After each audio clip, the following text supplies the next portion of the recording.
You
can't shoot big ones by shooting small ones.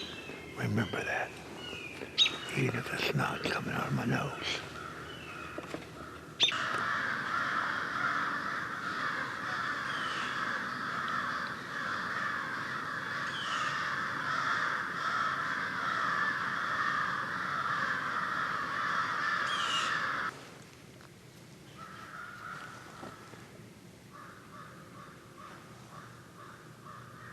The reason I don't shoot these bucks is at 70 years old, I have that caliber of buck hanging on a wall. My reward is to get up at 4 in the morning, get out here when it was like 22 degrees, have enough faith where to sit, and have that caliber of buck walk by in a mere 10 yards. The other one was 20. I'm not trying to brag.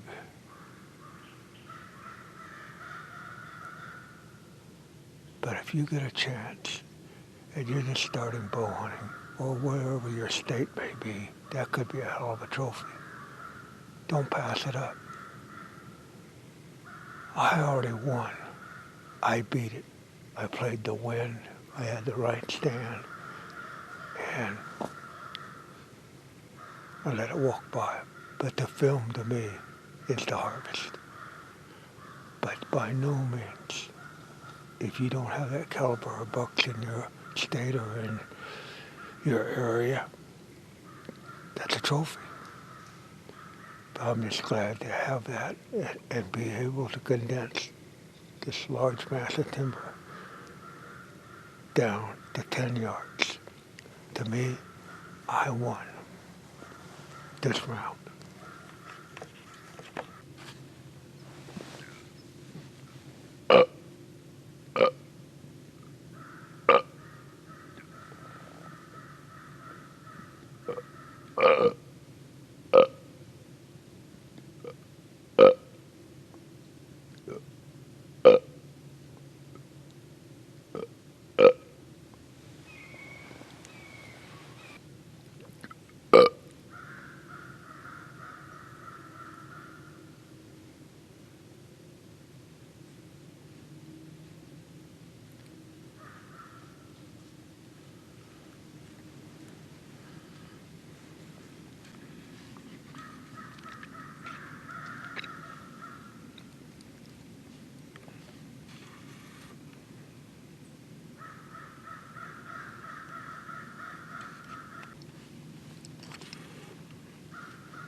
That was a nice 8-pointer.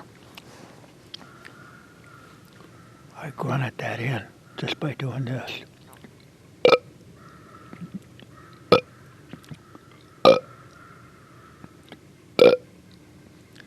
Simple as that. Came right in. And it was about between 45 and 50 yards away when I started burping. So you don't need technology.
We'll get this apple all over the shaft.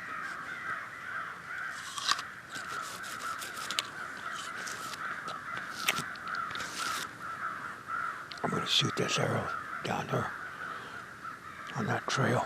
Hopefully it's about 10:30. Need to shoot an arrow anyway. I'll get this all doctored up. Deer might come by. One guy said I shouldn't be pissing on my equipment.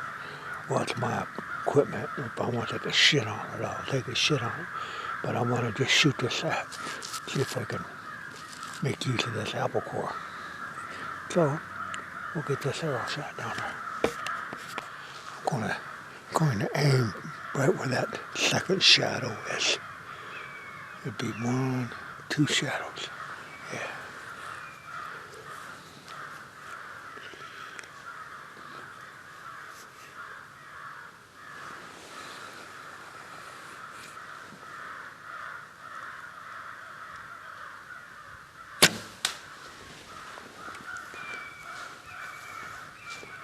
Now, deer comes by, smells that apple.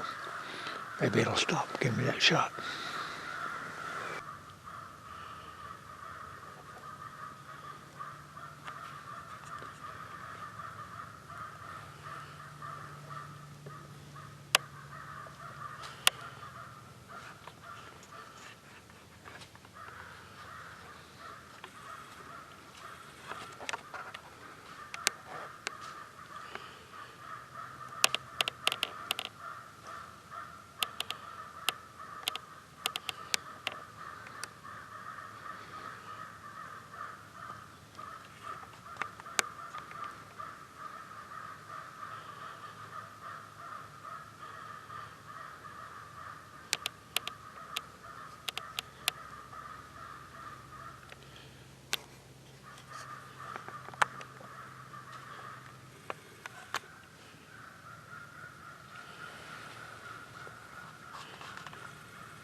Well, as they say, a picture's worth 1,000 words.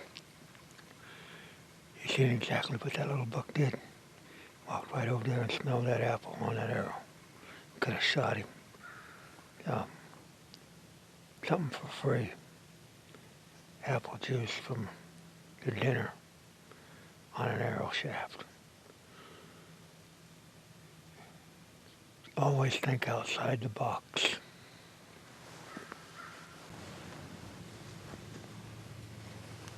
Yeah, the wind is bad. It changed. And it's just time to tear down and move out. It's right at, I don't know, let me read that, right at noon. But the wind's wrong now. And so there's no use of sitting all day with the wrong wind. So, but that was a good morning sit. And that apple on that arrow worked really good. And well, but when I get down, I'm going to go up and show you why I didn't shoot those bucks, because there's a rub up here that now I know bucks can make the rub big over time, but this is a pretty good sized tree. There's my creek stand. I want to take you up here and show you a rub. We'll start this off. 1, 2, 3, 4, 5, 6, 7, 8, 9, 10. I'm about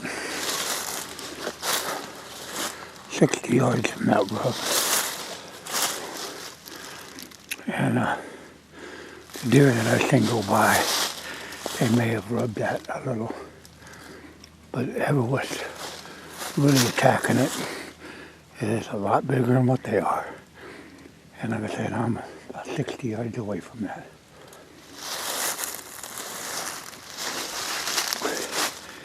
And here's why I'm moving. My stand's right down there, and the wind's coming right in my face. That ain't no good. It's got to be west, and it's going right up here on that trail. So let's get out of here. Well, forage oats really grew in good. We had that planted in destination, and I guess it's still a destination plot, but it really grew in good. And we're hunting up here tonight because I'm still trying to kill off the does. And the first doe that comes out, we're going to attempt to take out, and because I've got way too many. But that really, those are forage oats from Whitetail Institute. We had to tear it out, get droughted out, and those really came back good. So we'll see what happens. Like I say, I'm basically doe hunting tonight because I got to take the numbers down. They're coming in from all over the place. I mean, they're not on my place. There are quite a few of them in this area. So they issued like 26 or 2,700 antlerless tags in Clark County. So definitely a lot of does. There's a clump of grass right in there. I'm going to try to hit it with that same arrow that I put that apple juice on this morning. So give me a practice shot.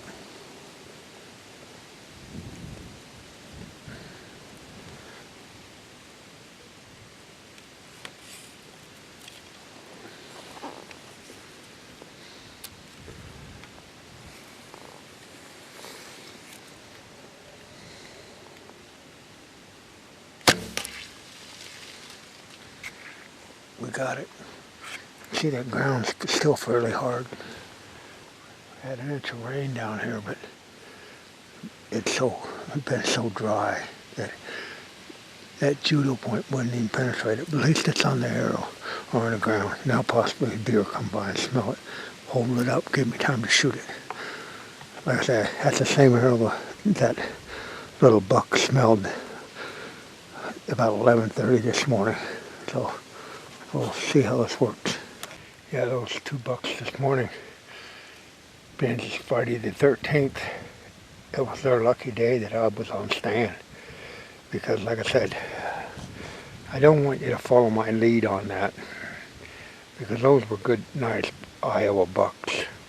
It's just that I hunt, to shoot bigger, you have to pass those up. But for guys that are just starting, or for any, I don't care who it is, if you don't want to pass them up, those are good bucks. So don't judge what I pass up as any standard, because a lot of places in the United States, those that have been trophies, hands down.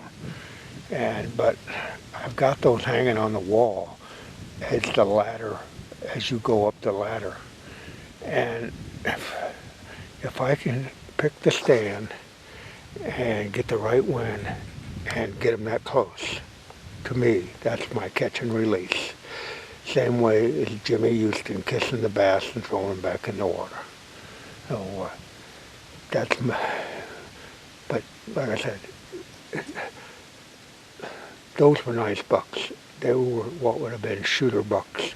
But I would say, if you're going to shoot bigger, you got to hold off on them.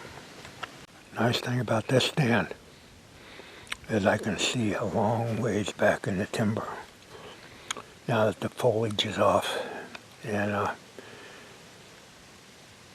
if there is a good-sized buck following a doe coming out of there, I'll let the doe go. But that's an advantage. I mowed that trail, keep it clean. That way you can see a long ways down it. And like I said, in this case, if I see a lone doe coming or a yearling coming and nothing behind her, I got plenty of opportunity to shoot it without, well, possibly blowing a shot at a good buck. But, so, proper setup.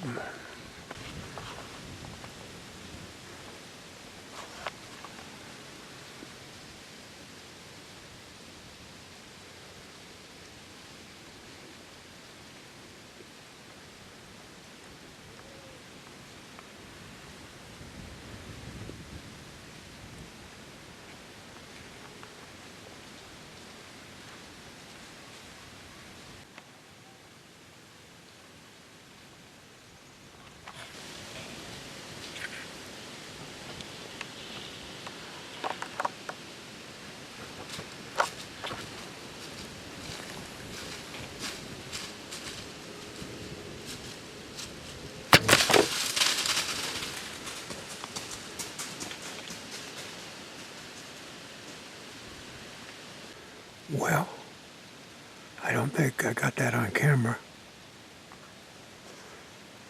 but it's a dead deer, I'm sure. Ran back off on there. I'll give it a few minutes. I would say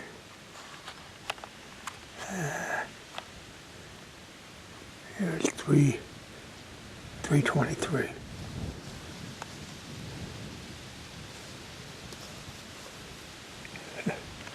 It got close to the arrow, but what happened, it got off the trail. It was coming, so we'll see what happens. Oh, there's the arrow. It's got blood on it. Shouldn't be too hard to find. There's my stand in that big old oak tree, but I don't think that oak tree's got long to live. It's getting pretty nasty, probably 100 years old.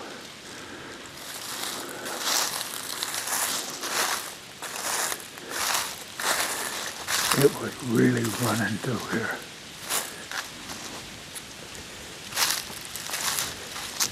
It's a small deer.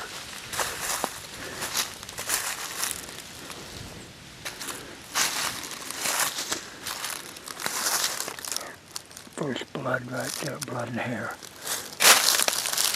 Right there.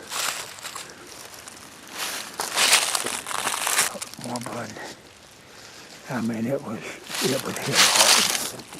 And it was running over. There's more blood.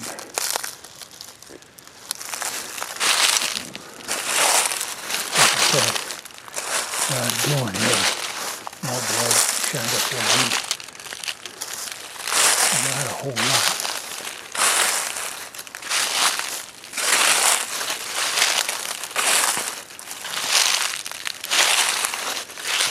It's not running down to it. It's running right down this trail. There's more blood.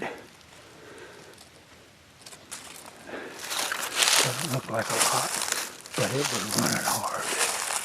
A little dot right there. I seen it, and it turned and ran down that hill. It was going down.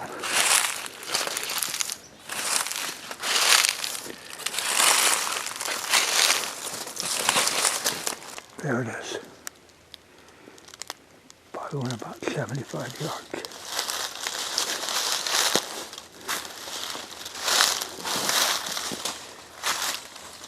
Well, I'll tell you what, it didn't leave a whole lot of blood. I hadn't seen it go down over here. It was hard. That finally started getting the good blood there.